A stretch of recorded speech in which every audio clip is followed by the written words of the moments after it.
चक्षुरुन्मिलितं श्रीगुरुवे नमः। श्रीचैतन्यमनोभीष्टं स्थापितं येन भूतले स्वयं रूप कदा मह्यं ददाति स्वपदान्तिकम्। वन्देऽहं श्रीगुरु श्रीयुतापदकमलं श्रीगुरुं वैष्णवांश्च श्रीरूपं साग्रजातं सहगणरघुनाथान्वितं तं साद्वैतं सावधूतं परिजनसहितं कृष्णचैतन्यदेवं श्रीराधा कृष्णपादान् सहगणललिता श्रीविशाखान्वितांश्च नमो विष्णुपदाय कृष्णपृष्ठाय भूतले श्रीमते भक्तिवेदान्तस्वामिनिति नामिने नमस्ते सरस्वती देवे गौरवाणी प्रचारिणे निर्विशेष शून्यवादी पाश्चात्यदेशतारिणे नमो महावदन्याय कृष्णप्रेमप्रदायते कृष्णाय कृष्णचैतन्य नामिने गौरतिशे नमः। हे कृष्ण करुणा सिंधो दीनबंधो जगत्पते गोपेश्वर गोपिका कांत राधा कांत नमस्ते तप्त कांचन गौरांगी राधे वृंदावनेश्वरी वृषभानुसुते देवी प्रणमामि हरिप्रिये वाञ्छाकल्पतरुभ्यश्च कृपा सिन्धुभ्य एव च पतितानां पावनेभ्यो वैष्णवेभ्यो नमो नमः। जय श्री कृष्ण चैतन्य प्रभु नित्यानंद श्री अद्वैत गदाधर श्रीवासुदेव गौर भक्तवृंद। हरे कृष्णा कृष्णा कृष्णा हरे हरे हरे राम हरे Ram Ram Ram for our continuation of discussions on Srimad Bhagavad Gita. Since Gita Jayanti is coming very soon, whichever Ekadashi, I think it is 25th of December. So there are a lot of classes on Gita nowadays by different speakers online. I'm sure all of you will be hearing, participating in some of them. Mokshada Ekadashi also would be a good opportunity for everyone in our houses to sit with our families and try to recite Bhagavad Gita. Whether the whole Bhagavad Gita or whatever chapters we can, it will be a good opportunity. So let's start with our discussion for today. Before we start, I would like to briefly recap. Continue. Okay, so a small recap. So first of all, if you recall, we discussed the concept of Adhyatmika, Ati Devika and Ati Bhautika. That how Adi Bhautika is how basically for solutions to one's own problems, Ati Bhautika refers to all solutions coming under the umbrella of Ayurveda, yoga, things which we do, ourselves. Ati Devika is, with the help of various devas like, it may be using astrology or whatever, but using devas, with the help of devas. And that's what Krishna speaks of in the Bhagavad Gita when he talks about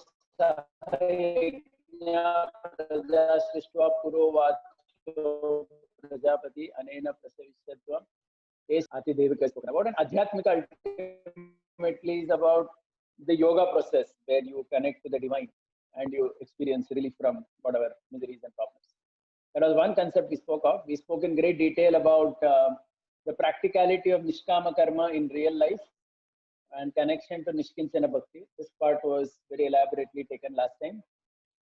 We also spoke in connection to that the focus of Gita on happening culture rather than karta or doing culture. We said that the Bhagavad Gita third chapter, when it talks about Prakrite Kriyamanani Gune Karmani Sarvesha Ahankara Vimudatma, Krishna is discouraging or Krishna is condemning the idea of thinking that I am the doer, but that doesn't mean that one doesn't do anything, right? So that part also we discussed. And also we spoke briefly about where to use Pratyaksha Anumana Shabda, and the final part of the third chapter of Bhagavad Gita was about the dangers of being closed with matter, obsessed with matter, basically Kama and Krodha. So that was also discussed. So all this we had discussed last time as part of our discussions of third chapter. Let's go ahead.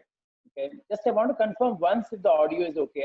I'm just seeing Shamlira Prabhu saying that there is some problem in the voice. I hope it's okay. Maybe somebody can confirm on the chat or something before I proceed. Is the voice okay? Am I audible in the first place or?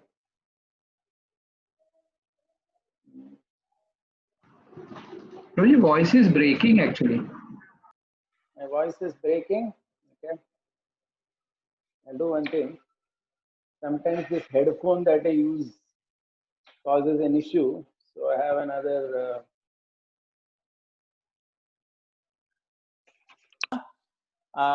various things that we'll be discussing.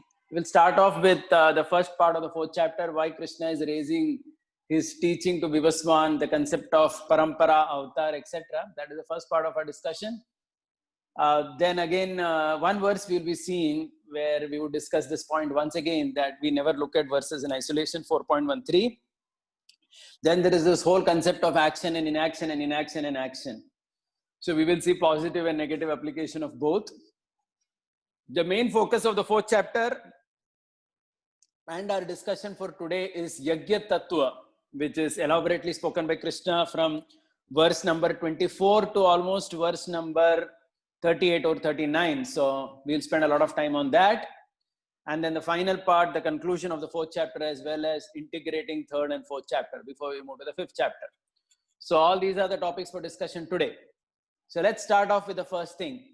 Why and how is Krishna raising his discussions with Vivaswan and speciality of parampara and avatar? Right. So this is our first topic.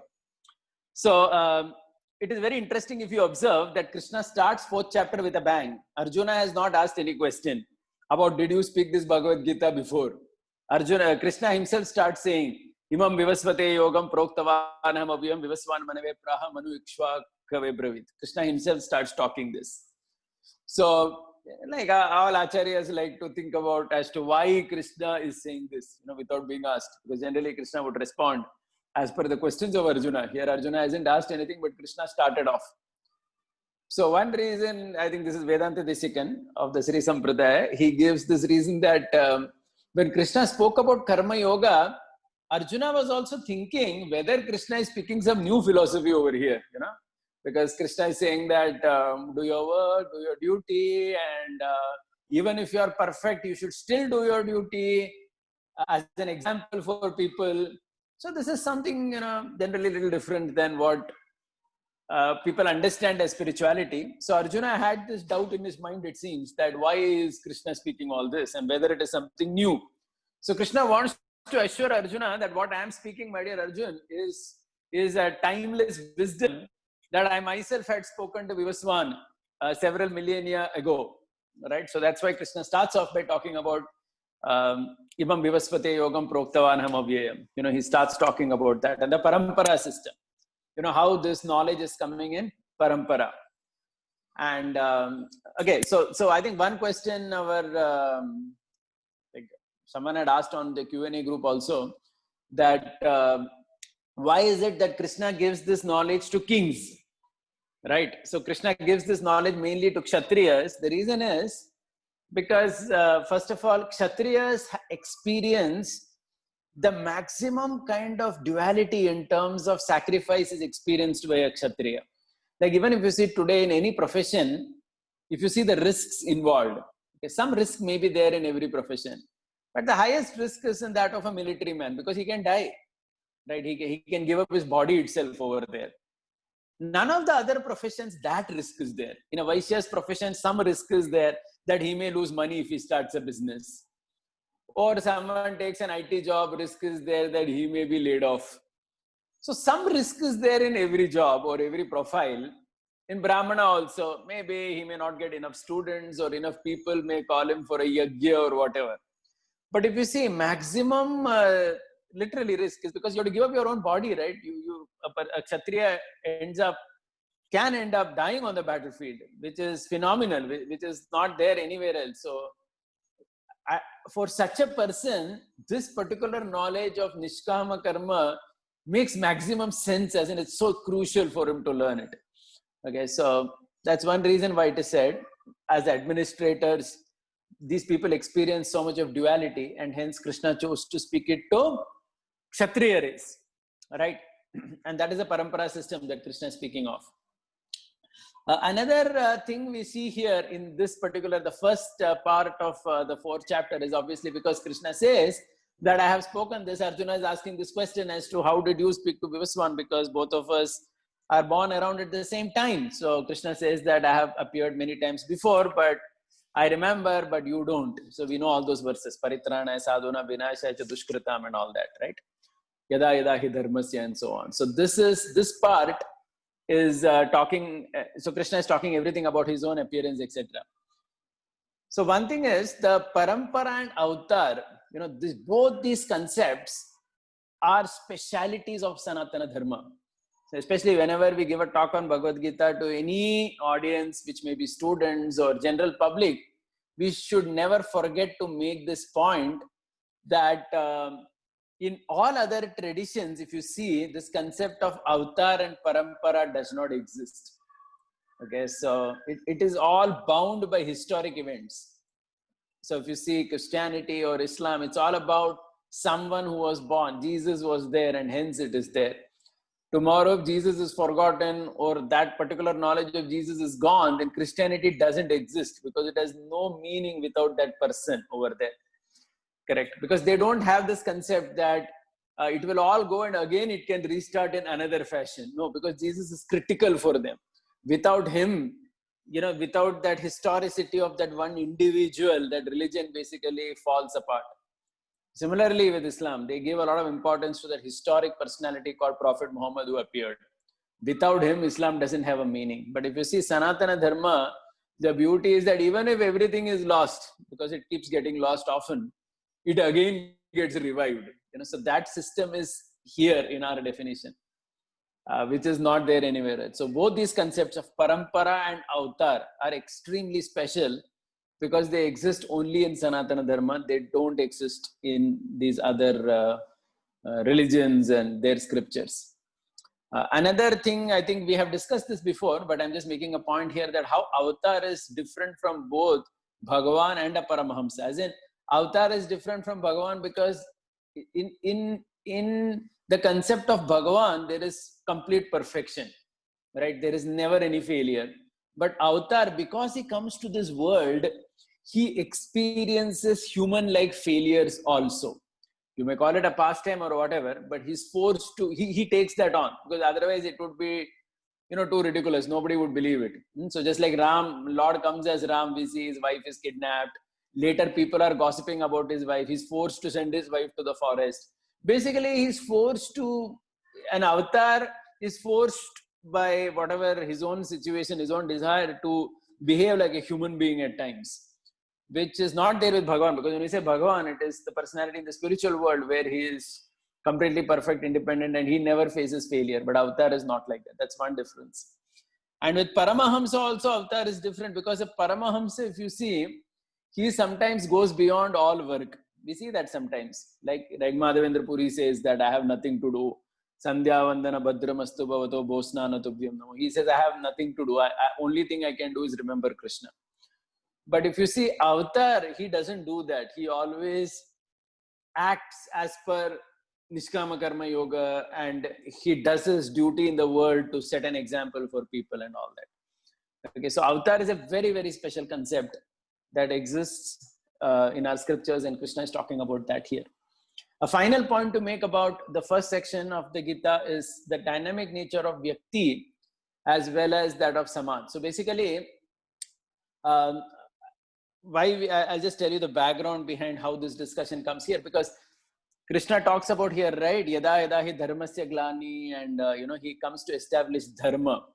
So this distinction between dharma and shraddha is always there, which we can never forget, right?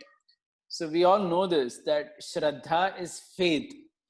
Like Vaishnavism is a particular type of faith. It's a shraddha, correct? But Krishna comes primarily in a broader context, as he's saying here in the 4th chapter of Bhagavad Gita, for dharma samstarpanardaya. So the war of Kurukshetra was the war of dharma. It was not of shraddha. It was not that all the devotees of Krishna were on one side and all those who are not devotees of Krishna on the other side. It's actually not like that. It's about those who support dharma on one side. And there may be people here also who are not having shraddha. And on the other side, they are supporting Duryodhana, but they have shraddha in Krishna. Like not only Bhishma or Drona, even people like Bhurishravas were very great devotees actually of Narayan. Right, so they were devotees of Narayan, but still they were on the side of Adharma. At least in the war, they were fighting on their behalf. Correct. So it was a not fight between Shraddha, but it was a fight between Dharma. This distinction is also very important, because if you see in social media or if you see in several discussions in general public forum, people tend to equate the wars of Christianity, Islam, etc. with the war of Kurukshetra. But you cannot even compare that, because they were all wars based on Shraddha. But Bhagavad Gita is a war based on Dharma, right? So Dharma is the foundation. And another very special characteristic of Dharma is that it includes everyone in society, right? Unless, so there is this dynamic nature of Vyakti and Dharma. So I've written that also on the slide. Vyakti and Dharma. Vyakti means the individual. So for the individual, it is always progress and progress and progress. Progress as in progress in his consciousness. The Vyakti is trying to go from Tamogun, Rajogun, Sattogun, etc. But Samaj, or the entire civilization, if you see, for them, all the three modes are always applicable. So for example, you can never destroy Rajogun like that completely in Samaj. Otherwise, who will fight? So if you see the Buddhistic or the Jainism people who try to make everyone non-violent or everyone come to Sattogun, like we hear the story of Ashoka becoming a Buddhist and hence not fighting and all that. This is actually not supported by Krishna's concept of Dharma. Because in Dharma, this concept is not supported that society should become free from Rajogun. Aisa nahi ho sakta. Because if it becomes like that, then it becomes unsustainable, right? Because there are other Rajogun, Tamogun forces in the world. How do you deal with that? Correct. So Emperor Ashoka becoming a Buddhist and consequently becoming non-violent and making the whole country like that, where basically you see that they are trying to impose a particular type of Shraddha on the whole society. Such a thing doesn't happen with Krishna, where he ensures that Dharma means everything is there, all three modes are there.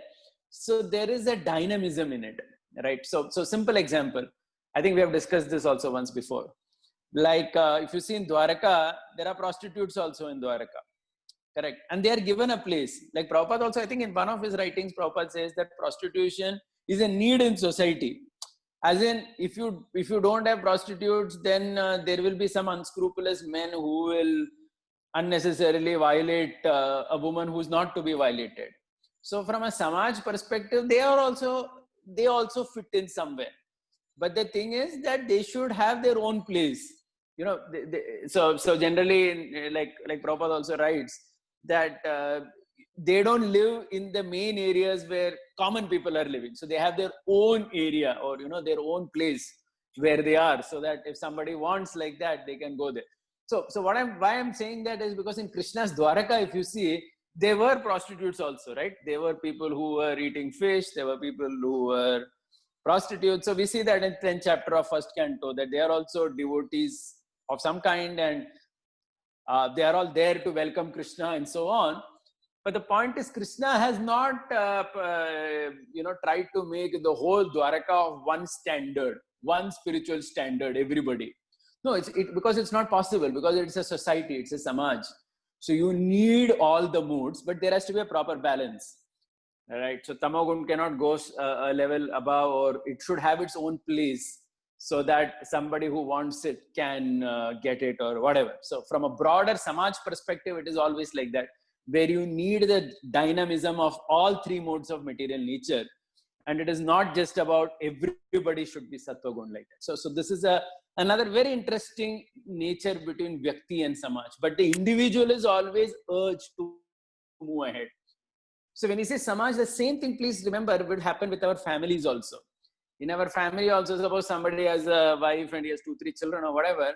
So it is not possible that everybody will be everyone may take the same evolved understanding of Vaishnavism or, what a Vyakti should do. But they should have the broad-based Dharma within them. So this is another important point that comes in this context of the first part of the 4th chapter, where Krishna is talking about Dharma Samstarpanarthaya.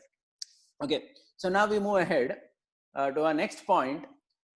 The next point is, this point we have discussed several times before, but we are discussing once again with a different example, that we never see any verses isolated in Gita, because always there will be another reference that you may get where you will see something different happening. So we'll just take one simple example here. In the 4th chapter, we all know the 13th verse, Krishna is saying, Chatur Varne Maya Srishtam Guna Karma Vibhagashaha Tasya kartaram apimam vidya kartaram avyayam. Where Krishna is saying that these 4 divisions of human society are created by me according to guna and karma. Guna we know means quality, and karma we know means work.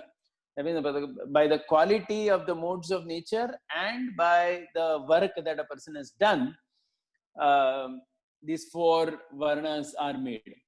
So sometimes somebody may have a tendency to feel that, oh, the Lord doesn't say Janma here, basically, which means that Janma is not important at all. No, you cannot take it like that, because though perhaps Janma directly is not mentioned in this verse, if you see the entire Gita, if you see another place, so I've got, for example, we all know this verse also, 6.41, where Krishna clearly says, Prapya Punya Kritam Lokan, where Krishna is talking about the yogi, yoga brashta. Krishna says, Suchinam Srimatam Gehe Yoga Brashto Vijayate. So Krishna is saying that those who are yoga prashta, they are born either in the family of Suchi or Brahmanas or the family of rich mercantile people, so that they can continue their practice nicely in their next life. Which basically means in some way that Janma is also in a way connected to your Varna in which you are there. So we can't rule out that Janma totally as if it doesn't exist at all.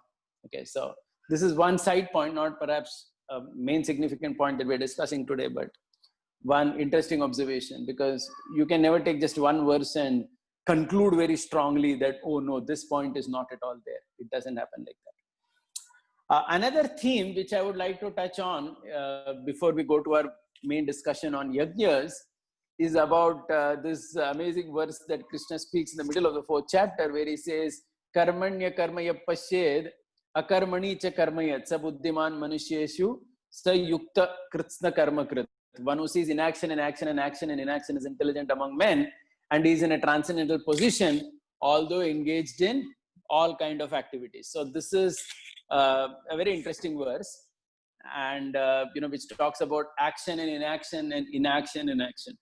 So if you see Krishna and Balaram, for some reason it does happen that in this particular avatar, Lord Balaram sometimes, out of his own sweet will, he behaves or does things in a way later that are completely different than what Krishna tries to do. Okay, so you see here a difference in both of them with reference to this. Maybe Balaram is teaching us by his example about how we should not do it, but that's how you see. So we will discuss briefly about how action and inaction and inaction and action can be seen in a way how one should not be doing it, like Balaramji, and how one should be doing it, like how Krishna did it, right? So like, for example, like Balaramji, when he was supposed to act by fighting in the war, he chose to walk away. So that was inaction and action. When he was supposed to be in the action by fighting the war, he chose inaction. He said that I'm going for Tirthayatra. So that is inaction in action.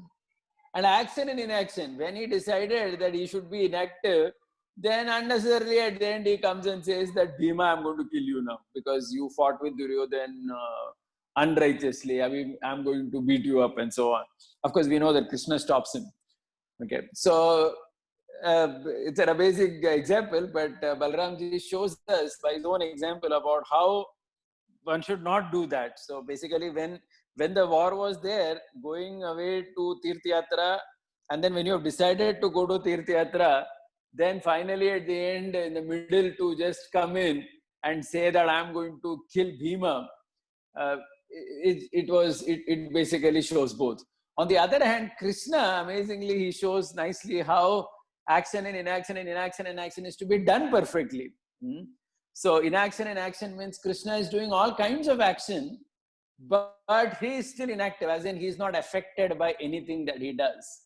So that is again applicable to all of us, where one does everything in this world, but when you live by the philosophy of yoga, you are untouched by the reactions of that. So that actually becomes inaction and action. And action and inaction in this case would mean that Krishna, if you see, he is, being the Supreme Lord, he is actually above everything and he doesn't need to do anything at all. Like he says in the 3rd chapter of Bhagavad Gita, I'm actually not in need of anything. Hence, hence from Krishna's perspective, if you see, he's supposed to be inactive always, but even then he's doing an action for the welfare of everyone to set a right example. We see that in the 3rd chapter of Bhagavad Gita. Okay, so that's one interesting observation on this point.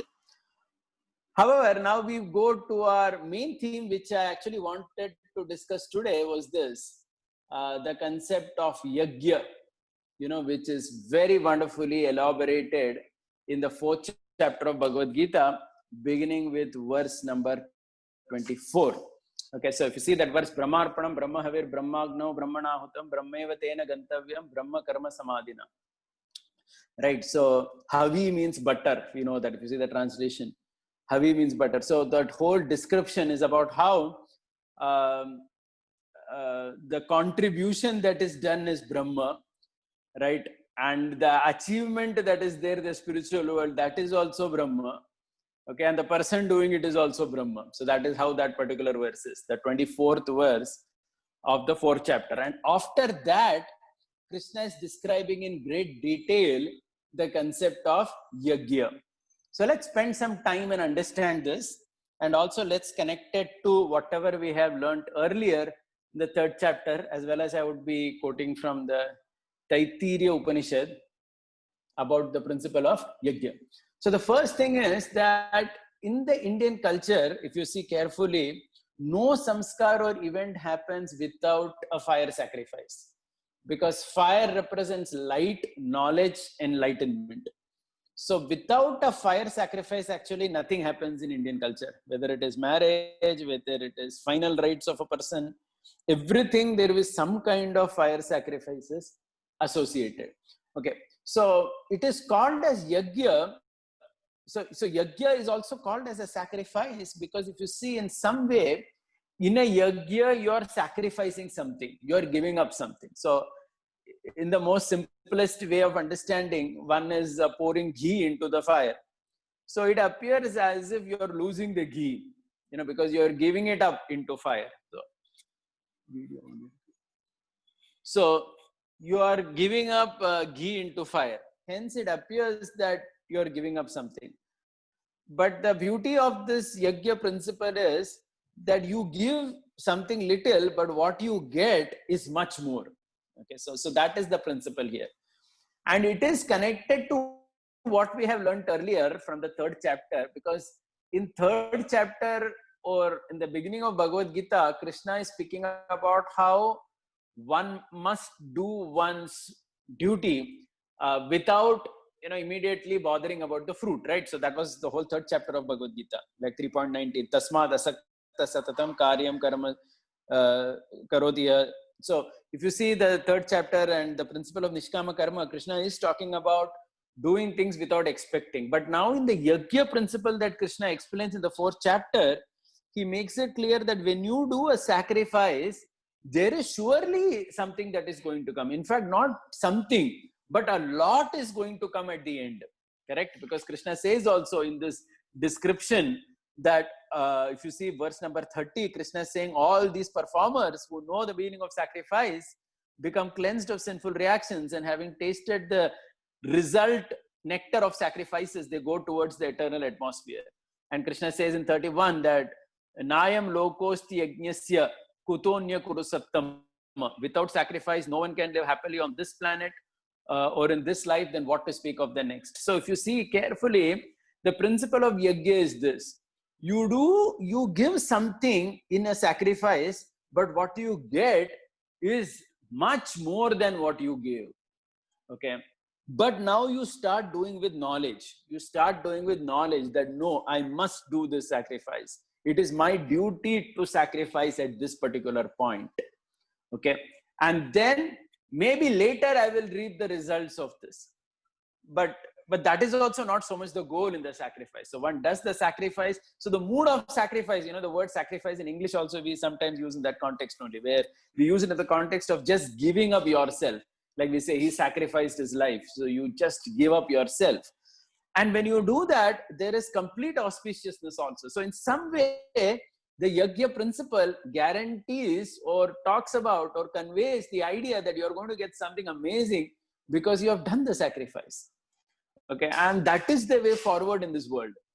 Okay, so just like if you see in this particular section of Bhagavad Gita, Krishna is giving so many examples of sacrifice. Okay, so if you see, for example, verse number 4.25, he is giving two examples that how someone may do sacrifice either for devatas or he may do for impersonal Brahman. In fact, two examples are given. I have written in the slide only one example, impersonal Brahman, but Krishna says, Devam epa pare yajnam yoginav paryupasate. Brahmagnav apare yajnam yajne naivopajuhyati. So if you see, there are sacrifices which are mentioned either for someone who wants some facility from the devatas or somebody who wants something from, about Brahma. So for both of them, sacrifices are there and they do the sacrifices and they get it. So of course, they may get it much later. So for example, devatas, somebody who wants to go to the heaven, does some jyotistoma, yagya or whatever, he may get the result late. Next life he may get, but still he gets it. Okay, so what he gets is much more than what he did in a way. So that's where the principle of sacrifice comes. Please, Karan. And similarly, in verse number 26, Krishna talks out two more examples. He talks about the examples of brahmachari, the hearing process. Because again, education is a process of sacrifice. We'll be elaborating that very soon. And even the householder who is there, who engages the senses with the object of the senses, is also doing a sacrifice. So for example, someone raising a child, etc., is also engaged in a kind of sacrifice only. We know a mother is sacrificing for the sake of the child and so on. So that is also a sacrifice. Okay, so immediately it is not very clear how the mother is benefiting by extending herself so much for the sake of the child. But then, yes, that's her dharma at that point of time to sacrifice like that. But perhaps at a later time, when she has invested so much in that child, the child will continue the legacy of the family. He will do something wonderful for the society and so on. So this is how the process of sacrifice is defined in the 4th chapter, where it's a continuation of what we learned earlier of Nishkama Karma, where you do something in this particular period with knowledge. You do it because it is the right thing to be done, and you reap the rewards of that and perhaps much later, and that's something that comes to you at a later time. So that's how the process of sacrifice is discussed. So again, if you see 4.27, 4.29 Bhagavad Gita, Krishna talks of even the pratyahara of the Ashtanga Yoga in 4.27, and in 4.29 he talks about pranayam, how one offers the incoming breath to the outgoing breath and so on. So that is also described by Krishna in the Bhagavad Gita as a sacrifice only, because you're giving up something, right? Like we all hear this, that a yogi controls his breath, and by controlling his breath, what happens? We read about it, that he gets a long life, right? Because he has controlled his breath. Life is a summation of how many breaths you can have. So by controlling one's breath, one extends one's life. So he gets something. So currently he's sacrificing, he's giving up his breath, but what he's going to get later is something again wonderful. So this is how the process of sacrifice has been discussed in the Bhagavad Gita. Okay, and Krishna says all these different type of sacrifices are approved by the Vedas. Evam bahuvido yajna vitata brahmano mukhe karmajan vidditan sarvan evam nyatva vimokshase. Okay, and Krishna says that all these types of sacrifices are approved by the Vedas, and all of them are born of different types of work. Okay, so again, so there is a connection to karma, and knowing them as such, you will become liberated. And then Krishna says in 4.33, very important verse, Shreyan Dravya Mayad Yajna Jnana Yajna Parantapa. Sacrifice performed in knowledge is better than mere sacrificing material possessions. So now you see, Krishna is bringing up Arjuna to the next concept. That previously we just spoke of, sacrificing in terms of karma yoga. There is only you do it without expectation or whatever. But now Krishna is talking about an additional component of knowledge, and saying that when you sacrifice with knowledge, that is much better than simply giving up a material possession. Okay, so that's how Krishna describes. Now, I would like to, before we discuss a little bit more on this concept of sacrifice, I would like to take you to Taittiriya Upanishad, because ultimately Gita is also an Upanishad, and as an Upanishad, it draws out concepts from other Upanishads as well. Because all these Upanishads are also the system of Krishna only. Okay, so there is a particular Samhita Upasanam. There is one section of the Taittiriya Upanishad that talks about 5 types of sacrifices. So it will just take me maybe 2 minutes to read that section of the Upanishad, and then we will briefly discuss that also, because that's connected to what we're discussing in the 4th chapter of Bhagavad Gita. So just give me 2 minutes just to recite that. It's kind of purifying the Upanishad itself. Sahano yashaha sahano brahma varchasam atata sagam hitaya upanishadam vyakyasyamaha panchaswadikaraneshu adilokam adijyotisham adividyam adiprajamadhyatmam tamaha sagam hita itya chakshate atadilokam prithvi purva rupam dhyautara rupam akasha sandhihi vayu sandhanam ityadilokam अतादि ज्योतिषम अग्निः पूर्व रूपम आदित्य उत्तर रूपम आपसंधिः वैद्युत संधानम इत्यादि ज्योतिषम अताति विद्यम आचार्य पूर्व रूपम अंतेवास्युत्तर रूपम विद्या संधिः प्रवचनगम संधानम इत्यादि विद्यम अतादि प्रजम माता पूर्व रूपम पितोत्तर रूपम प्रजा संधिः प्रजननगम संधानम इत्यादि प्रजम अताध्यात्मम अदराहनु पूर्व रूपम उत्तराहनु उत्तर रूपम वाक् संधिः जिह्वा संधानम इत्यध्यात्मम इति मा महासगंहिताः य एव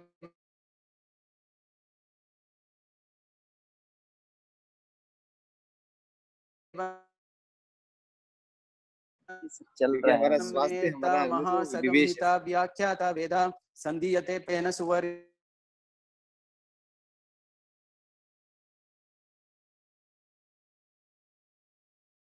in this particular 4th chapter of Bhagavad Gita.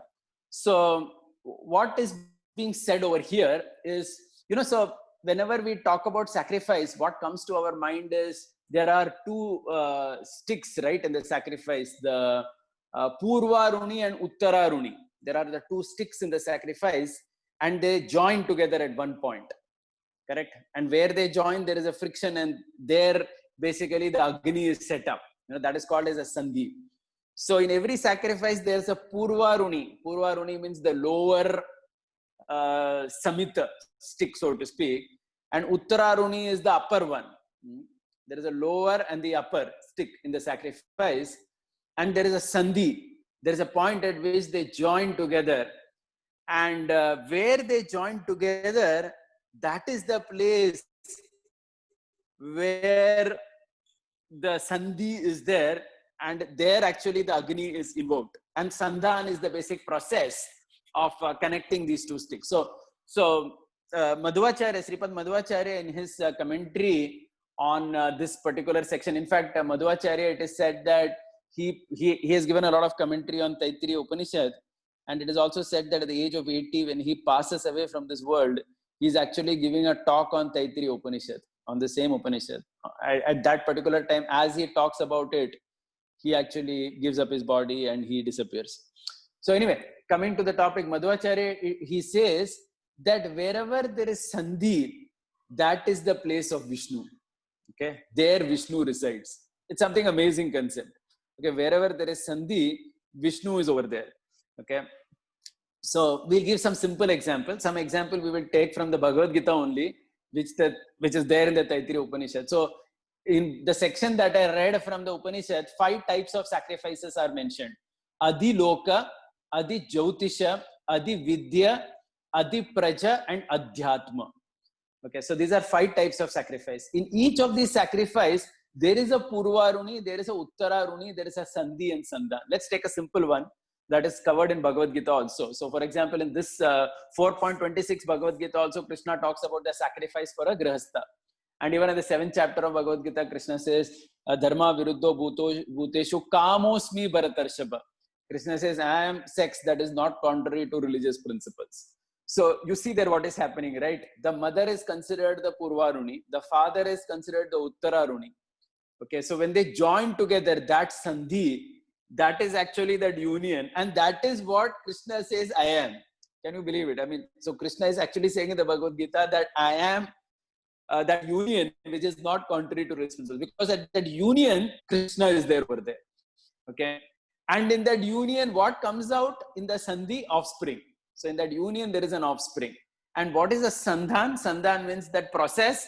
That process is the act of procreation. So that is the Sandhan over here. Okay. So this is how the Upanishad describes it. A Purvaruni, an Uttararuni, a Sandhi and a Sandhan. Okay. So this example of Adi Prajam. So having Praja is considered a sacrifice. Again, we had already said it, right? Because it's a sacrifice, because it's not, it takes so much of an effort to raise a child. So it is certainly a sacrifice. We always talk about it also. Our parents sacrificed a lot for us, or, people say that. So there is a sacrifice involved by the parents. So that is the sacrifice of Adi Prajam. And that sacrifice is considered Vishnu. That's what we are seeing here. Okay, so Madhvacharya, what he says is, in every joint, there is Vishnu's presence. If there are two things. So that's why, I'm sure all of you would have heard of this concept of Sandhya Vandana. Sandhya Vandana basically is the Brahminical culture of course, we also chant that in our Guru Ashtakam prayers, Dhyayam Stuvam Stasya Yasya Stri Sandhyam. In the three Sandhyas, one is supposed to remember the spiritual master, the Supreme Lord, and so on. So because Sandhya is a joining of two different times, right? Either the night and the day, or the day and the night, and so on. So that is a Sandhya. So at that point, Vishnu is present, and one has to handle that carefully. If one does a wrong activity at Sandhya, then there is a negative result also. Like we see Kashyapa and Diti, they did something at the Sandhya which they were not supposed to do. So Hiranyakashipu, Hiranyaksha were born. So basically, this is how it is described. So in fact, Madhvacharya goes on to say that every Sandhi, there is the presence of Vishnu, and it has to be dealt carefully. In fact, there is a concept in Ayurveda that seems that maybe our Nitin Sharma ji can clarify, but this is what I heard from someone, that even the joints which you see in our body, they have to be carefully protected. Otherwise, you see, maximum people, they suffer pain in their joint only. Okay, so that is a Sandhi of these two bones which are there, either in the hand or in the legs, knee. These are the places where we end up, being in maximum trouble. So all the Vata and so on, one gets in that Sandhi only. Okay, so a Sandhi has to be handled carefully. Now, another example that Krishna talks of in the Bhagavad Gita, and also this Taittiriya Upanishad talks, is Adi Vidya. That means when an Acharya and a student come together. Now, the Acharya becomes the Purvaruni, the student is the Uttararuni. And what happens? What is born over there? Vidya. And that Vidya, again, mind you, is considered Krishna only. As in that means that knowledge that is arising between a teacher and a student is considered non-different from Krishna. And the process of pravachana or education is the process through which this happens. This connection happens between the teacher and the student. Okay, so this is how Adi Vidya is there. And similarly, another one that we are all familiar with is Adhyatma. Like we all have a lower jaw, upper jaw. When we connect the lower jaw and upper jaw, the Sandhi is the speech. We are talking so much with our mouth. Sandhan is the process of the tongue, which facilitates that particular process of speech. That is the Sandhan, the connection medium, the mechanism. And again, one has to be very careful with one's speech. If you are very careful with your speech, in the speech of a great soul resides actually Vishnu. Okay, because he is very careful in his speech. He is very careful to ensure that his speech is very chaste. He speaks the right thing at the right time. So by keeping your speech chaste, one actually invokes the potency of Vishnu over there. Okay, so this is how the process of sacrifice is described. Okay, on the other hand, if you mess it up, then you land in trouble. In the world also you land in trouble, otherwise also. So Adhyatma. So this is also a sacrifice. And there are the other sacrifices also mentioned, which are kind of little mystical for us to think about. But if you see that Adi Jyotisha, the fire and the sun, they are said to be connected with water. Now, this is seeming a little mystical, maybe a little difficult for us to understand. But I do remember once hearing this from a devotee who had done some study in it, that the sun evaporates water and thus obtains the fuel for its running. So that is how some Shastras describe the sun. That means the sun is connected, the sun and water are very intimately connected, as in it is only by taking the water water, it is said that the sun obtains its fuel or whatever. So of course, this is a little mystical, not immediately perceivable to us as the other three. Okay, but lightning is said to be the process, because again we see, lightning, which is there, is all about, because if you see, water and fire are again two very close elements in the Pancha Mahabhuta. So one is said to come from the other. So fire actually comes from, water comes from fire rather. So that's how the process of creation is described. So there is this Adiloka also, where the earth, the heavens are joined by Akasha, and Vayu is the Sandhan. So anyway, in the others, the other important lesson about Ati Jyotisha or the Nakshatra Yagyas is also that you deal with the nakshatras also very carefully, Ati Jyotisha. That's why I heard this point that traditionally why gurus would not would give a name with the same starting alphabet to a disciple at the time of initiation was that it was generally assumed that your previous name was kept in with reference to Jyotisha, that means with reference to astrology, because people would generally keep their names as per astrology, because depending on the nakshatra or the Jyotisha where you were born, certain starting letters were suitable for your personality. So it was generally assumed that it is with that you kept your name. So even when your name had to change, so when you were given a new name at initiation, the same alphabet was retained, because it was assumed that that connection exists. Anyway, so the first two are a little mystical. We don't perhaps get it immediately, but this concept of yajna is there, and this concept of yajna. So again, one more point which we need to say over here is that one may feel that Krishna has rejected processes of yajna. Like for example, if you see in some place in Bhagavad Gita, he says, Trai vidya mam somapa puta papa yajne rishtva swargatem prarthayante. That there are these people in the 9th chapter of Bhagavad Gita, Krishna says, those who do yajnas to go to heavens and so on.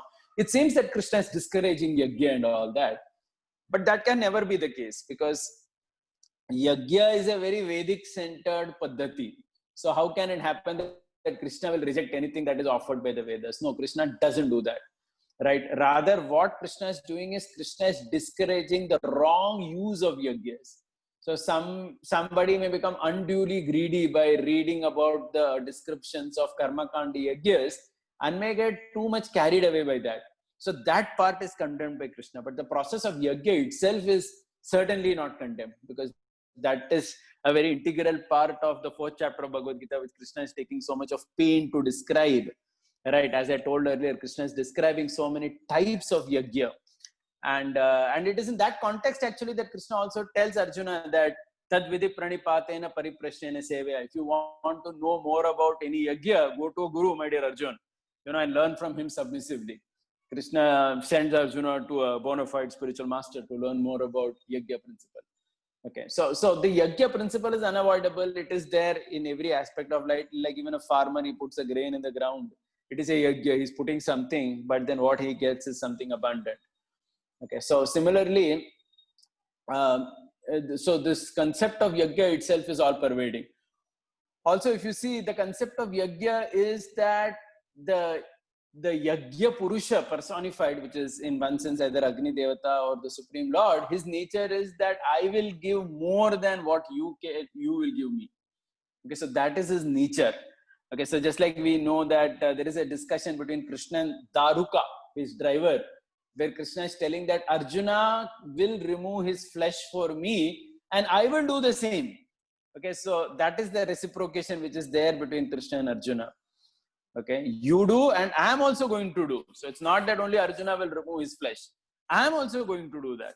Okay, in fact, it is only someone like our Duryodhan who says that Mother Te Tyakta Divita, all these people have come to die for me. But Duryodhan is not going to die for all of them. So that is an exactly opposite example.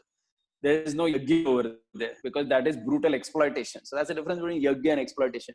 In yajna, there is unlimited reciprocation. Right? We see Dhruva also. He went to ask for some small thing. He wanted a kingdom greater than his grandfather or whatever. Vishnu gave him much more than that. मतलब जो पूछा उसे बहुत ज़्यादा दे दिया भगवान ने. The Lord gave him rule for 36,000 years on the planet. Then the Lord also gave him Dhruva Loka to. It was much more than what he had asked actually. So what sacrifice Dhruva had done for Vishnu, he got much more than that. Similarly, Prahlad Maharaj also we see that what sacrifice Prahlad did, Vishnu gave him much more. Vishnu actually told him that you're going to be the king of the entire world, and he gave him so much. And then initially Prahlad was resisting. He was saying that no, I'm not. You're not a merchant. I'm not come like a shop. Someone goes to a shop and so on and so forth. But Narsimha Dev is saying that no, Bhogena punyam kushalena papam. You should take all this. Again, 6th canto Bhagavatam, you see the story of Chitraketu. Chitraketu Maharaj is a devotee of Sankarshan. And we know what happens. Can you imagine what the Bhagavatam says? I mean, it's a benediction that perhaps any of us would want. Anybody would want. Sankarshan gives the benediction in the 6th canto to Chitraketu that you will have constant remembrance of the Lord and unlimited Swargiya happiness. Both. Can you imagine that? It looks in some way contradiction from our perspective, but that's what is there, the 6th canto Bhagavatam. The Lord gives Chitraketu benediction, I repeat again, constant remembrance of the Supreme Lord and unlimited heavenly happiness. Both are given to him. Okay, and that's what he's enjoying actually with all those damsels and all that in his heavenly planes. And then again, some another mercy happens and he becomes Vritrasura and all that happens. But this is what he gets from the Lord, at least immediately. So basically, that is how yajna is defined. You have done something for the Lord, or you have done a sacrifice. Aapko jo milega, wo bahut milega, right? But then one has to be very patient with that. It may even be later. It may take a long time, whatever. And one is not even thinking about it when one is doing it, because again, then that again becomes too fruitive as a thing. So when you're doing the sacrifice, right? So like, for example, the teacher is teaching the student. He's not thinking that, oh, what is going to happen? No, he does it as a duty, he does it. But then later, something wonderful happens. Like Prabhupada said to his disciples that I live in my disciples. Okay, so that's the mood of yajna. Okay, so this concept of yajna is very beautifully described here. And it is in this concept or in this context only we see even yajnas like the Ashwamedha, Gomedha yajna. I think we had a lot of discussion on this on a Q&A session also. It's important to say that over here, that, these Westerners, somehow they have this strange nature of going to extremes and thinking that, so I remember when I think I went to Vada, so I had noticed that initially, these bulls and all, they were given a lot of work to take people around and this and that, or when they're small, they make this hole through their nose so that they can tie the rope through the bull, etc. So later I found that in GV they decided not to do that. And perhaps the main reason was that the Western people who came, they felt that as an atrocity on the animal, that you're making a hole, you're putting the rope and you're holding it like that and so on. But actually, if you see, this is a very exaggerated nature of the pampering nature of the Western mind, where they think not exploiting matlab kuch bhi kaam nahi dene ka. Actually, it is not like that. Every animal, every living entity in this world, the essence of their life is to contribute in some way. Okay, and they're happy also contributing. Like we read about the horse of Shivaji Maharaj or Maharana Pratap. They contributed, they sacrificed, and by that sacrifice, they became much more famous, right? So I think I had mentioned this once, that this Chetak horse, which is there of Shivaji, there are 2-3 horses in the same lineage of Chetak. Recently, they were sold for several lakhs of rupees, and they are given royal treatment, because they belong to that lineage of the horse of Maharana Pratap. Okay, so this concept of sacrifice which is there is actually there for every living entity. Every living entity can contribute.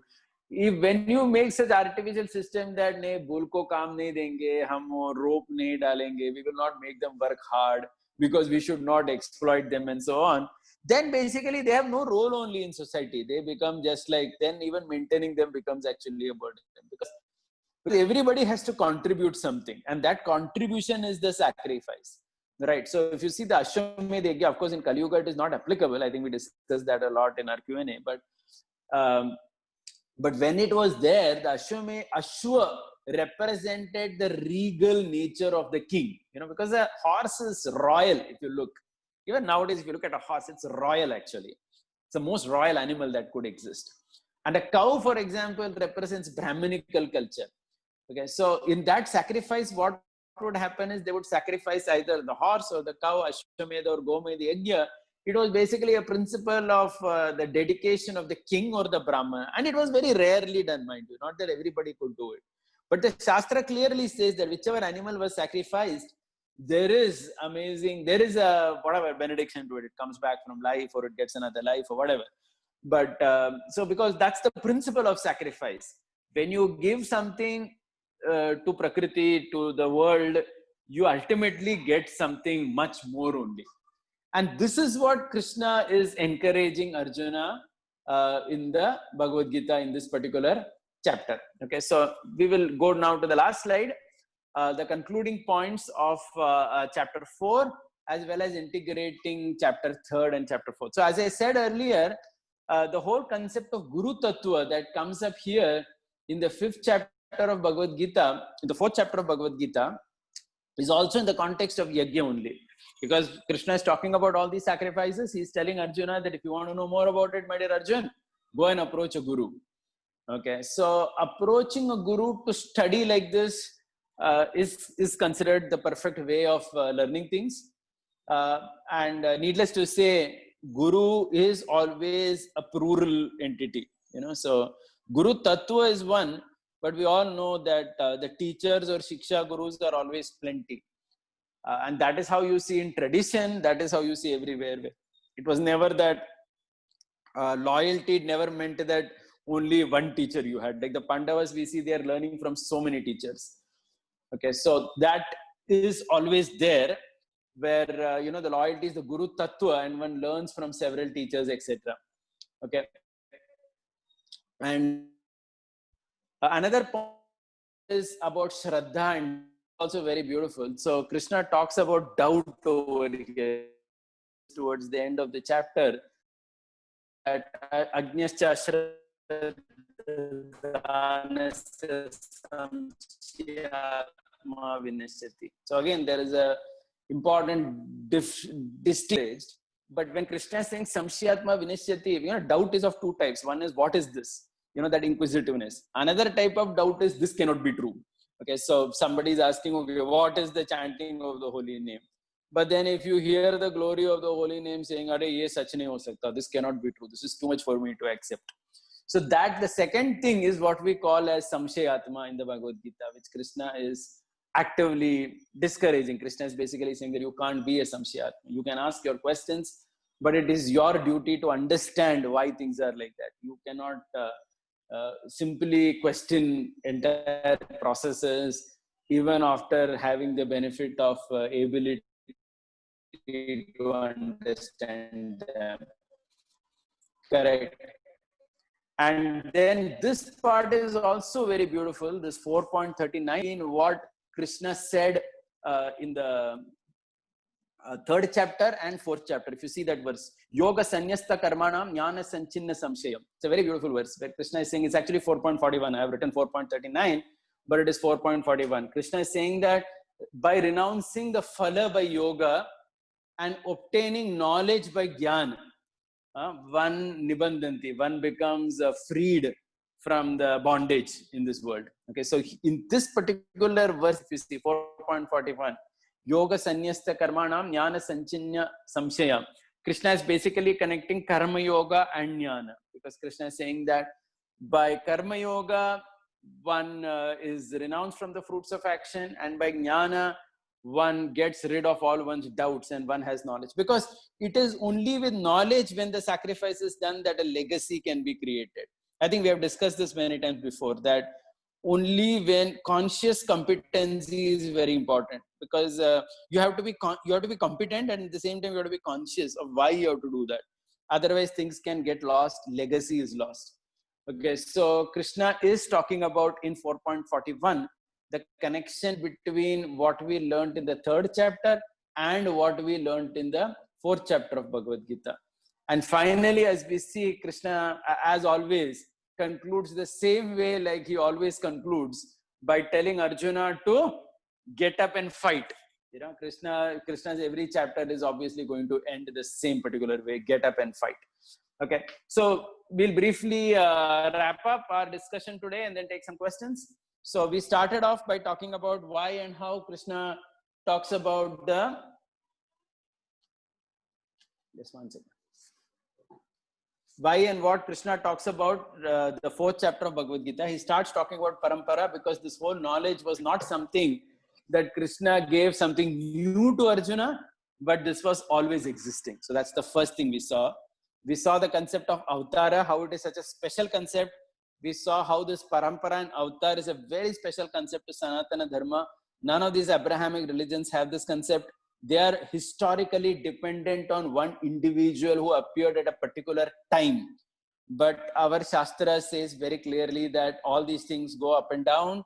Time will make a person redundant, but then knowledge becomes redundant. The knowledge has to be revived. The person comes again. So that is the concept of parampara and avatar. I also discussed how as an avatar, Krishna is different from Bhagavan, because in an avatar, Krishna displays humanness much more than as a Bhagavan, because as a Bhagavan, he is infallible. I mean, not infallible in the sense of what he does, but infallible in the sense of he never meets failure. But in an avatar, he sometimes meets failure also. Like we see when Lord Ram comes as Rama or Krishna, sometimes they apparently meet a failure, just like a human being meets. And I also discussed how avatar is different from even a Paramahamsa, where a speciality of an avatar is even though he has nothing to do, he keeps doing his duty. Unlike a Paramahamsa who may sometimes renounce work. Okay, that was the first part we discussed. We also discussed from 4.13 Bhagavad Gita, the concept of how one should not see verses in isolation, since the 4.13 Bhagavad Gita talks about Chaturvarne Maya Srishtam Guna Karma Vibhagashaha. It seems as if Janma is not important at all. But then we discussed how, in 6.41 Bhagavad Gita, Krishna talks about Suchinam Srimatam Gehe. So birth does have a connection to the Varna also. So it's not that, it's not so black and white. And also in a previous discussion of Avatar, we spoke about Dharma and Shraddha. I think that point was also very important, because Krishna comes for Dharma Samstharpanartha, and Dharma meant all 3 modes. That is why we said that for a Vyakti and Samaj, there is that difference, right?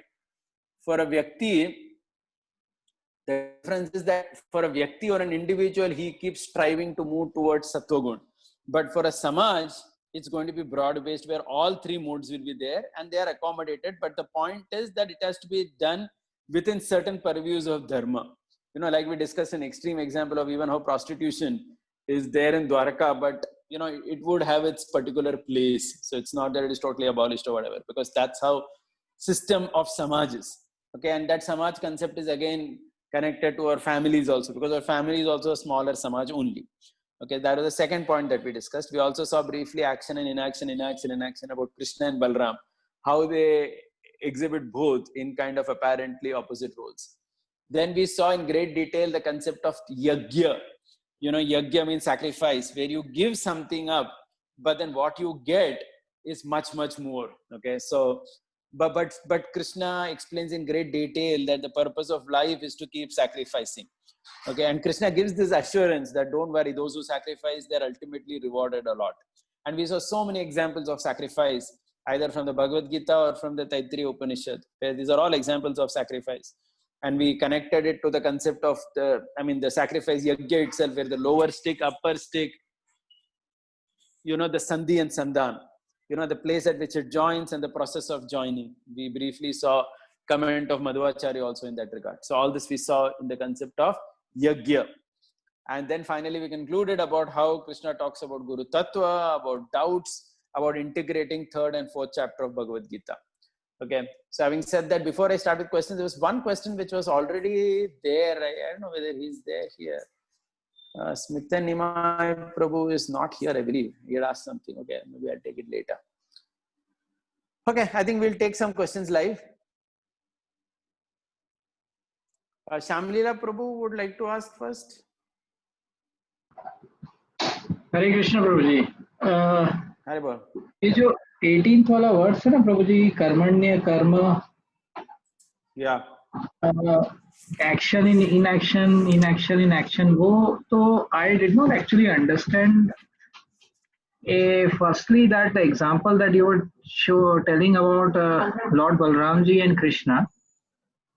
So it was like you are telling that they are the opposite examples, and this verse, what the verse is talking about, I could not connect it actually. What was the point that you wanted to actually tell us? Yeah, so basically I was trying to say, Krishna saying in the 18th verse, karmanya karmanya pashyad akarmani cha karmayad, that there is inaction in action and action in inaction. Okay, now I was just trying to say that these things could happen in the right way or maybe in an improper way as well. So at least in that particular example that we gave of Balramji, right, he takes the path of inaction. So there is inaction in action, right, for him. So when there is supposed to be action, he chooses to be inactive, and when he has decided to be inactive, he becomes active. Correct. So you see that, because when the war was there, he decides not to fight, so he goes away. Okay, fine. But then when he has decided to go away, suddenly he says that no, now I'll come and I'll kill. Correct. So we know that Krishna stops him over there. Krishna says that no, you can't do that. You this is not right. You can't just suddenly come and say that you will kill Bhima now. Correct. And he manages that. So this principle could be applied like that also, right? So that's an opposite example. And Krishna's example is obviously the correct example, where he is acting in so many ways. He's doing so many things, but still he is not found, which is what even we can do, right, from our perspective, where a path of yoga, then there is no bondage, so that is inaction. So because you have acted, but then there is no reaction, so it's as good as not acting. Okay, and action and inaction. So even if somebody is a Paramahamsa, great soul, and he could be inactive, but still even he acts, just to set an example, like Janaka and so many. So I think that's what I said. Okay, Prabhuji. Another question I had is that you said that this Krishna at the end mentions that the sacrifice which is done actually with the knowledge is the best of the sacrifice. Yeah. So now in this chapter itself, there is this 19th verse also, Gyan Agni Dagda Karmanam. Yeah. Now, here also actually there is a mention of that in the fire of the transcendental knowledge, all the karmas will get burnt like that. Yeah. So is this not also referring to the sacrifice also, but it's the sacrifice of transcendental knowledge? So how is it connected with the sacrifice which sacrifices it is. you See, because it is, because see, if you see that verse, Jnanagni Dagda Karmana Tamahu Panditam Buddha, if you see that verse that you quoted, Krishna is talking about burning up, right, by the fire of perfect knowledge. So basically the fire of knowledge also is a fire only, which is a sacrificial fire, in which all your karma is actually getting burnt up. Okay, so Krishna does refer to that as also as a sacrifice only. I mean, the whole chapter is about that. In fact, even the 11th verse, if you see, when Krishna is talking about as somebody gives me, I reward them. From there itself, the process of sacrifice only starts, because that's what sacrifice is, where you give something and Krishna gives you back, as we saw so many examples from Bhagavatam. Okay, probably. And what about, is there another thing is that in the Harinam Sankirtan, which is also called as the Yajna, by any chance we can say what is this Purvaruni, Uttararuni, Sandhi?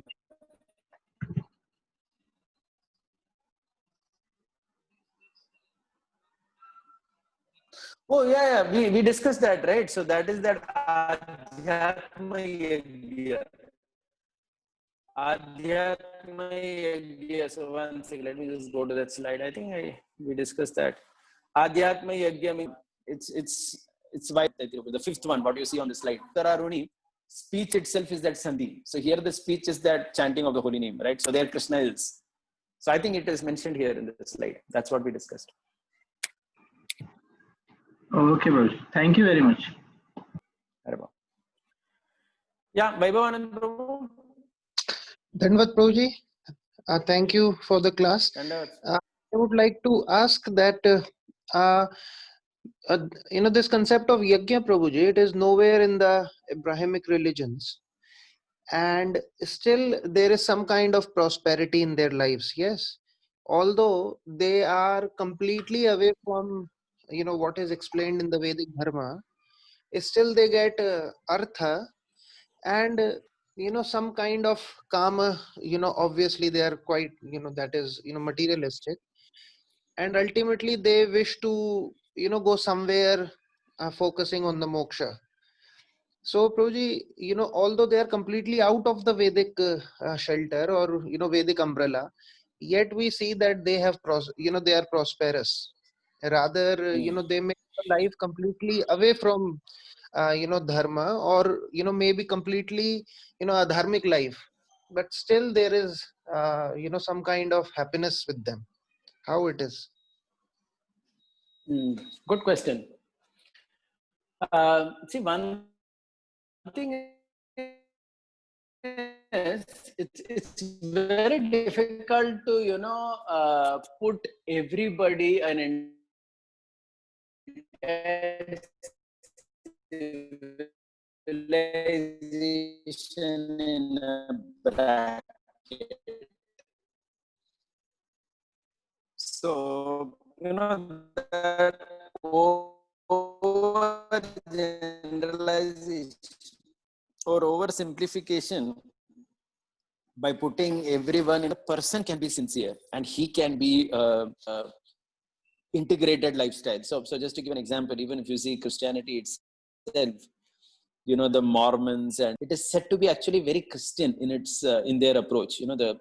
The traditional America is not the Hollywood that we see. It's these white people who are very conservative Christians. They are actually the very traditional America, and many of these people have family values. So there was all this research done about groups of Americans who are having a strong Christian foundation. So the amount of emphasis they give to family culture, etc. And as a result of that, so for example, the study was done with one particular Italian community in certain places in America, where they had very less rate of heart attack compared to other normal Americans who had a higher rate of heart attack. So it seems it was a sociological survey, and one conclusion they arrived at is that these group of Italian Americans are extremely family bound people, who live with joint families, who live with their parents, their children, everybody under one umbrella. And because of that, they experience a much greater emotional satisfaction in life, and consequently, they experience lesser heart attacks or so on. So either you can say accidentally or by some means of genuine internal sincerity, sometimes individuals of Abrahamic religions also would follow certain aspects of dharma. So let's be very clear, without a genuinity in a person's life, nobody prospers. It doesn't happen like that. So on the other hand, you see that so many other people actually being in a very terrible condition. So for example, when this Black Lives Matter movement happened across, there were several videos and several interesting information that were up there on media, etc. One thing I read was how so many of the blacks, it seems only 6% of the blacks, they grow up with their father.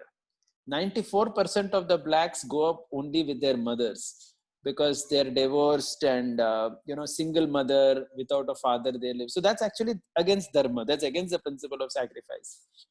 And consequently, most of them are either gone case in terms of their personal character and so on and so forth. So what I'm saying is that an oversimplification or generalizing thinking that everybody in America is happy or everybody in America is unhappy is actually a little stretching it out. There are so many shades over there from black to white. As in, I'm not talking from the racial perspective, but I'm talking from the perspective of following some kind of genuine, sincere dharma, either by their own good intentions, even even in a place, if it's useless, you can always take out some gold from it. So even if the religions are perhaps by and large imperfect, in that some sincere souls could exist, why not? And they could practice some genuine kind of religiosity or spirituality and reap some benefit. So that is certainly going to be there. Is that okay? Okay. Okay, Proji. Second thing is that, how they get a good progeny. Sometimes we hear about, Dr. Martin Luther, Luther King, or some, great people around the world, or Yeah. the highly intelligent people. So how do they get that? Prabhuji, it's simple. Progeny is simply according to the nature of the parent only. It's an unavoidable reality of life. So basically, if the mother and father are evolved in any sphere of life, for example, if scientifically they are very intelligent people, then their child also tends to be, in that direction. So academically or in any way, if you see. So progeny is very clear. Samskara means the consciousness of that parent will always come. So if a person is, having a genuinity in his system, then he is like that. So by the way, another thing, at least when I speak to Gaurang Prabhu or Govind Prabhu about America, what they have to say is, they say that 95% of America is full of bums only, useless people. There are some few intelligent people, 5% maybe, but they run the whole show. That's what these people say, who interacted or who traveled widely in the US, met people, etc. They say most of the people are crack and stupid. They say that. And even financially, they are actually broken. Everything. I don't know, but that's what these people say. But very few people are there. Those who are good, they are astounding. And they run the whole country. So that's how it is. Yeah. But that is very strange, na Proji. You know how it is. Because in India, we have no experience like that. No experience like that means what? Of course, we have an experience of that. What experience we don't have in India? I mean, for example, parents may not be big leaders, but the child, become a huge mass leader or something like that. Maybe like Narendra Modi. But that's also, honestly speaking, that is also a little less only. It's a very rare example. This generally doesn't happen. In India, there are 1,500 political families, and most of the politicians are coming from families only. Yeah. See, that is again an unavoidable reality also. Very rarely it happens that somebody totally without anything has come. Of course, that is also there because he has worked hard or whatever. Okay, thank you, Proji.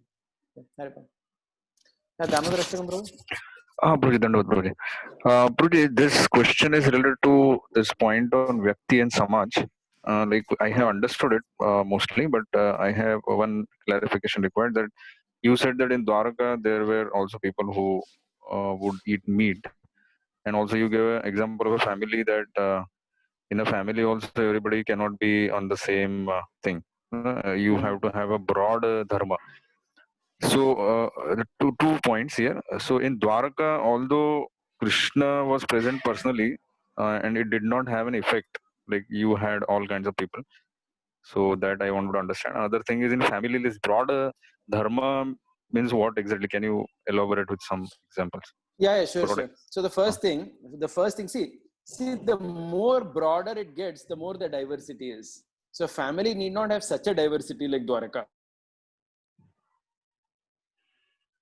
So there are millions of people in Dwarka. So there are all kinds of people. And certainly you read, I mean, if you see Krishna book, you see that the Pradyumna was born in the belly of a fish, right? I mean, he was found in the belly of a fish, which basically means that there was a fisherman. And fisherman means there was somebody to buy that fish also. Yes. Otherwise, what will a fisherman do in Dwarka without someone ready to buy it? I mean, so the point is, or prostitute is there, or liquor is there. So basically, you see everything happening because it's a big society, right? So when you say a country, there are lakhs of people and all types of people are there. So that's what Samaj is. But the thing is, there has to be some dharma in which things are done. So for example, so prostitution cannot be in an active society or in a place where, like in India, there are such rules, if you know, that you can't run prostitution in a place where common people are residing. That's actually a crime. It has to be so many meters away and all that. If you read, Indian laws regarding prostitution, it's quite complex.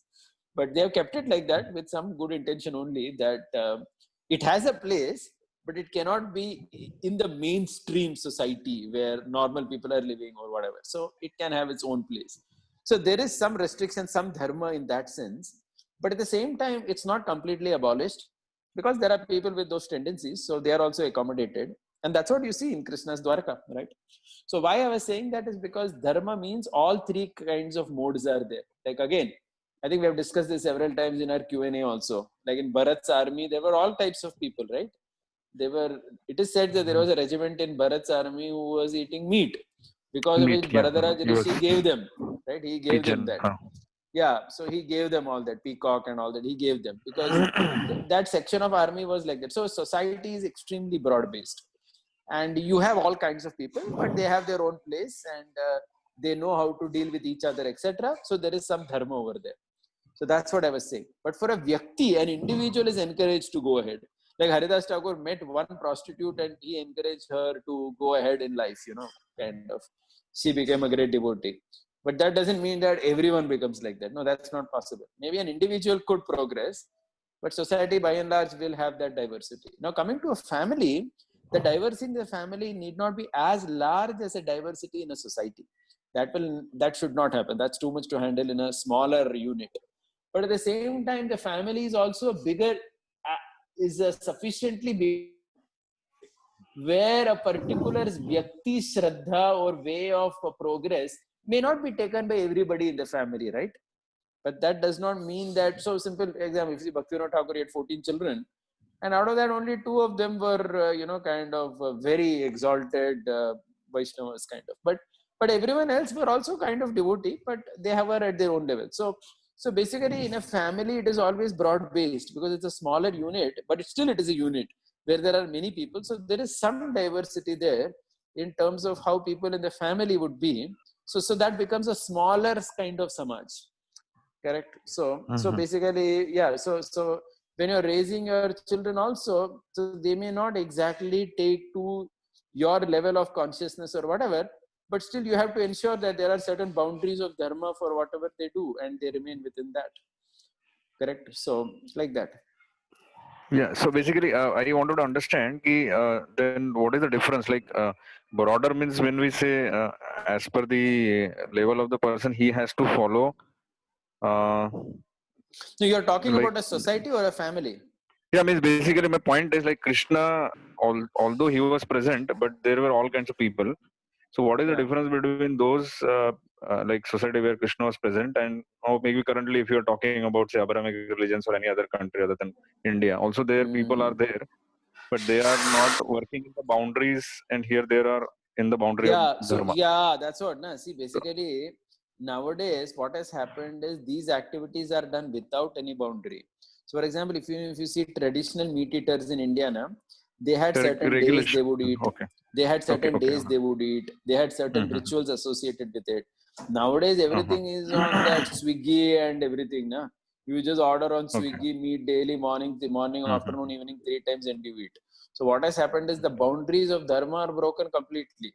So that is a problem. But traditionally, even the people who did all these kind of things, they had some boundary, right? So are you getting my point? Yeah, so basically they knew that this is have to be done in a regulation and that is to be given up in some and the administrator ensured that, right? The kings ensured that. That was ensuring dharma, that there are boundaries for everything and people remain in that boundary. So that if somebody wants such things, they have that, but at the same time, it is not that the full society falls into degradation and tamoguna. Correct? Yeah, understood. But modern life is not like that. It is it's different, where you don't have that boundary has been all broken up in every field of activity. Make sense? Yes, yeah. Thank you. Yeah, Dinabandhu Chaitanya Prabhu, you had a question or a comment? Hare Krishna Prabhu, Dandavad Pranam. So, I had a question on this this Madhvacharya's commentary which you showed on, I think, Taittiriya Upanishad. So, I think the Adi Jyotisha, which was, I think, the second one, right? So in that, you mentioned it's a bit difficult to understand. So, if I'm not wrong, the Purva Runi was Aditya, the Uttara Runi was fire, and then the Sandhi was water, and the Sandhan was lightning. Yeah. Lightning. So, my question is like so like fire and Aditya. Aditya means sun, right? So fire and sun coming together produces water, is it? I mean, like what? I mean, you said, of course, that water comes from fire. That's there, but what's the connection between fire and Aditya? Yeah, so that's what I think I told you. Only this I read or heard from Danavir Maharaj's research in terms of the universe. They're trying to have in this temple of Vedic planetarium in Mayapur, right? Yeah. So in one of his books, he writes that of this whole concept that the sun basically absorbs water and that acts as its fuel for its running. So how that exactly happens is perhaps immediately difficult for us to understand. I don't know scientifically how to fit that in, but he was explaining that connection between water and sun. Okay. So I think that's why I said that it looks a little mystical. We would need more research to understand why things are like that. Okay. I mean, water and sun is clear, but I mean, I hear it, the connection is between fire and sun, right? I mean, fire and Aditya in that sense. I thought Aditya is the same as the fire. I mean, in the sense, the sun is already, like having that element. Yeah. No. Here, in that description, there is a difference. So, Aditya is the sun and the fire is the fire only on this earth. So, how they are connected, I agree that it's a little mystical and mysterious to understand. So, maybe we'll have to try to see some more commentaries or something to get that. Yeah. Sure, Prabhu. And the other thing, Prabhu, like, about this point of how, sacrifice, you do a sacrifice, but you get back much more. Because that is, by definition, Lord says that I will give you much more. And then you gave the example of Prahlad Maharaj, Dhruva Maharaj. I think you gave the example of Chitraketu. Yeah. So, of course, we have Sudama also that way. So, I mean, but there are also examples like, say, Avanti Brahman and other examples where, like Krishna, we know is also like, Yasyaham anugrahami harishyeta dhanam shanai. So, he, his mercy comes in the form of taking away also for some devotees.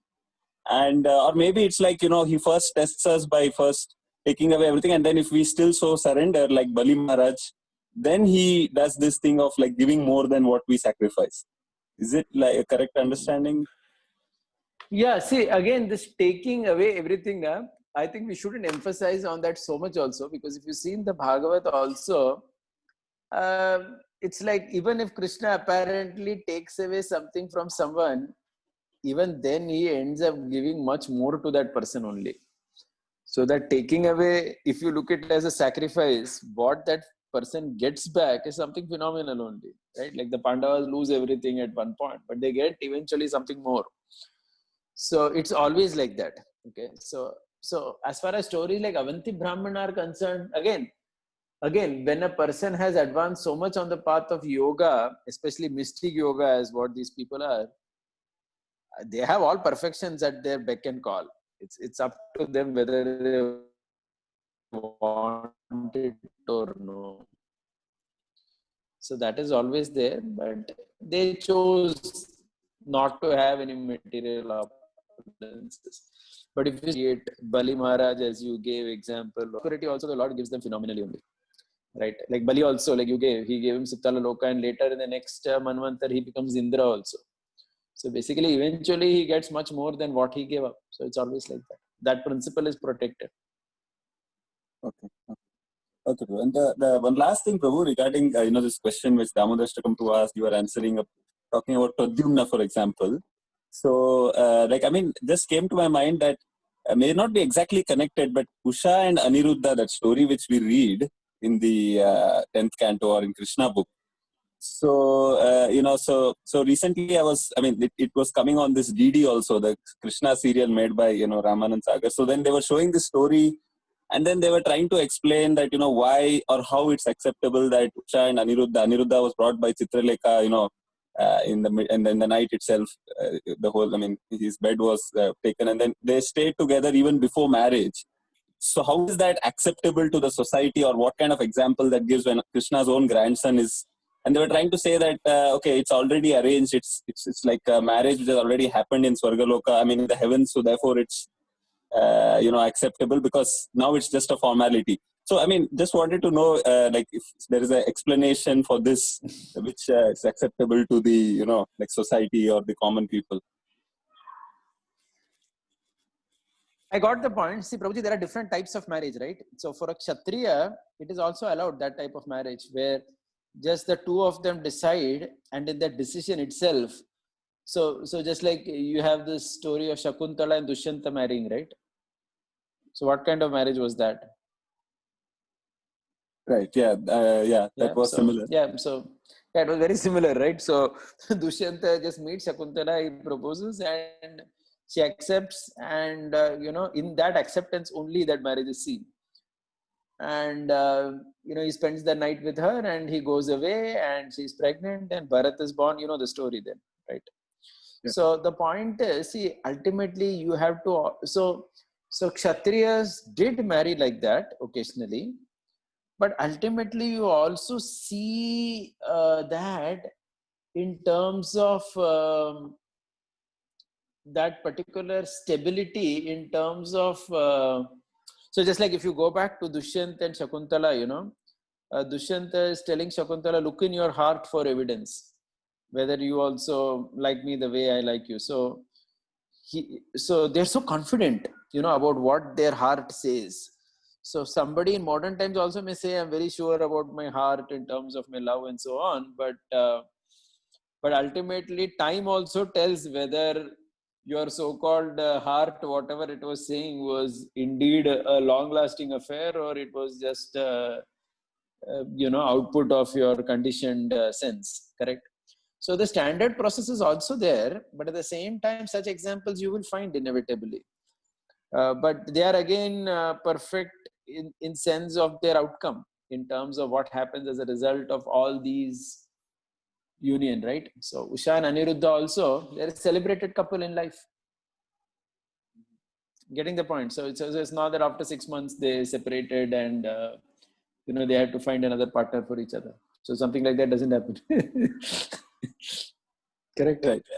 No, I mean, because for the common people, they wouldn't see much difference between this and, let's say, what's being shown in a movie like Bollywood or Hollywood movie, in the sense of, I mean, because they don't understand the divinity in it. So let's not just talk about the divinity. Let's talk about the long lasting of that whole thing, setup. Let's talk about that also, no? Yeah. Let's talk about the stability of that system. See, these Kshatriyas, they had that confidence in their setup. So, for example, when Dushyanta meets Shakuntala, he's telling that the very fact that I got attracted to you means that you are a Kshatrani, because I will not get attracted to a Brahmani. So, you can't be the daughter of this Rishi. I mean, how many people have the confidence to say like that? You are attracted to everybody in the world today, right? So, you see the story also as it is, before you take one aspect of that story. Pura story to dekh lo pehle. Correct? Okay. So these people as Kshatriyas, such kind of marriages are allowed in their system for them. And the proof is that, it's sustained also, the test of time. But the question is, when you do something like that, is it just because of fleeting lust, or is it because of some deep convictions? Okay. And time again tells what is happening. Correct. Okay.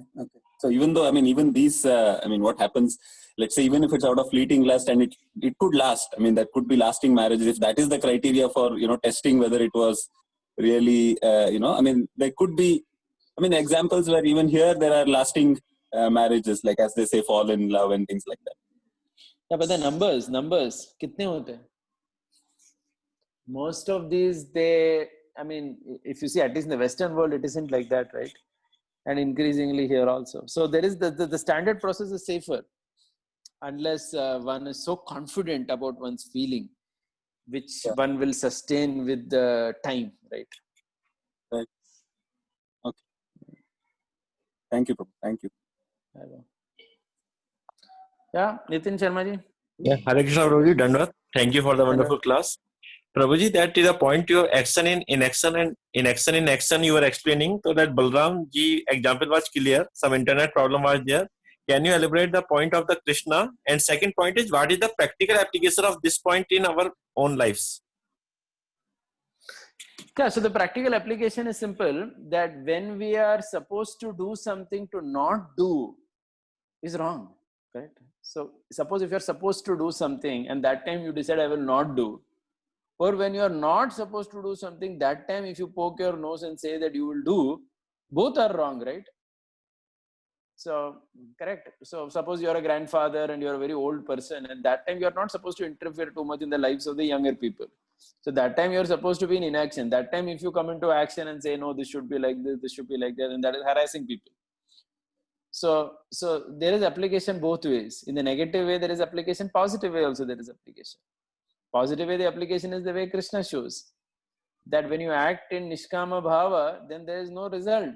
I mean, you don't invite the reactions of the fruitive reactions, and so you're freed from that. So there is inaction in that action. And even though you're advanced, how Krishna shows, Prabhuji, that you can repeat, please? That yeah, is some Krishna internet shows thought because knowledge. Krishna is doing so much of action, but still it is all inaction, right? Because there is no reaction to whatever Krishna does, because Krishna is freed from all reactions. No reaction touches Krishna, right? Krishna is beyond all reactions. And similarly, Krishna actually by his own nature is self-satisfied, so he can be inactive, but still he chooses to be active just to show an example to people in the world, correct? Like 3.24 Bhagavad Gita.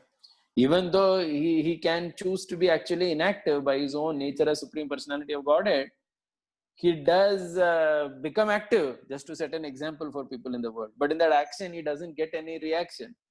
So there is inaction there. And that's the example for all of us. Okay, Prabhuji. And second point is that about the young example you told, whatever we do, we get more than that. And example of the mother serving the child. But sometimes examples are also there that mother has given everything to the child for the growth of the child, but at the old age, she has to wait for the old age home. So sometimes we do not get it also. So how to understand these points? It is just an example. I am just telling how to understand that we do not get the result by doing our yagna. I would say generally, if the right kind of investment is there, the right kind of result also comes. See, this is the general process. It's kind of out of place where such things happen. And I would say each of such cases that happens, there will be some history to it, which will have to be individually investigated. Generally speaking, when a person does the right type of sacrifice, in the example that you are giving in terms of a parent and a child, the result also is auspicious only. If something like that doesn't happen, something has gone wrong somewhere along the way. So that also is something. So for example, if you see Anga Maharaj, he had Vena as the son. But there is a reason for it. Anga's wife came from a background like that. Anga's wife's father was... Anga had got married to some lady, right, who comes from a demonic family or whatever. So that particular nature came to that particular child. So some reasons are also there, even if it appears that everything was done perfectly. No, if you do a post-mortem of the case, kuch nikal jata hai bahar ki ye kuch hua tha karke, like that. Are you understanding what I'm saying? Yes, Prabhuji. Yes, Prabhuji. Especially in India, the example that you're saying, what happens many times, people, especially in pious Hindu families, etc., consciously people don't give certain values to their children or whatever. So then what happens is, they may have done the right thing, but certain things may have not been emphasized in their life, because of which at some point, because of the lack of conscious competence, he becomes incompetent and he does something totally out of place. Okay. Yeah. Okay, Prabhu. Hi, Bo. Thank you, everyone. Thank you. Hare Krishna. Thank you for participating. Srimad Bhagavad Gita ki jai. Srila Prabhupada ki jai. Gaur Bhakta Vrindi ki jai. Nitai Gaur Premanande Hare.